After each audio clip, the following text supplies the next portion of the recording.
સુરત એસઓજીની ટીમે અડાજણ વિસ્તારમાંથી તમંચા સાથે એકની ઝડપી પાડી તેની પાસેથી તમંચો કબજે કર્યો હતો। સુરત પોલીસ કમિશનર અનુપસિંહ ગહલોત દ્વારા કાયદો અને વ્યવસ્થાની સ્થિતિ જળવાઈ રહે તે માટે શહેરમાં ગેરકાયદેસર હથિયારો રાખી પ્રજામાં ખોટો રોપ જમાવી ભયનું વાતાવરણ ન સર્જાય તેને લઈ એસઓજીના નાયબ પોલીસ કમિશનર રાજદીપસિંહ નકુમની ટીમ પીઆઈએસ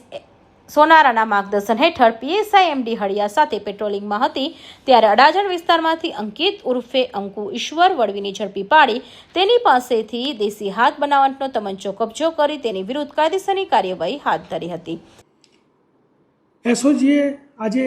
એક દેશી બનાવટનો તમંચો સરદાર બ્રિજ નીચેથી પકડ્યો છે અને આરોપી જે છે એ પણ પકડાયો છે અંકિત ઈશ્વરભાઈ વળવી કે જેનો ભાઈ નીલ વળવીનું મર્ડર 2 વર્ષ પહેલાં વિશાલ કાંચાએ કરેલું અને એ ગુનાનો આ સાક્ષી હોવાને કારણે એને સતત ડર રહેતો હતો કે જે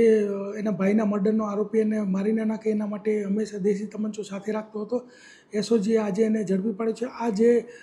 અંકિત વળવી છે એનો ગુનાહિત ઇતિહાસ જોતા ટોટલ 5 ગુનાઓ અઠવા અને જહાંગીરપુરા પોસ્ટ વિસ્તારમાં દાખલ થયેલ છે અને એ ગુનાઓ છે મારામારીના, હાફ મર્ડરના, ચોરીના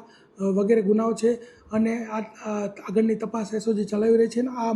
જે છે દેશી હથિયાર કટ્ટુ ક્યાંથી લાવ્યો છે તેની તપાસ ચાલુ છે।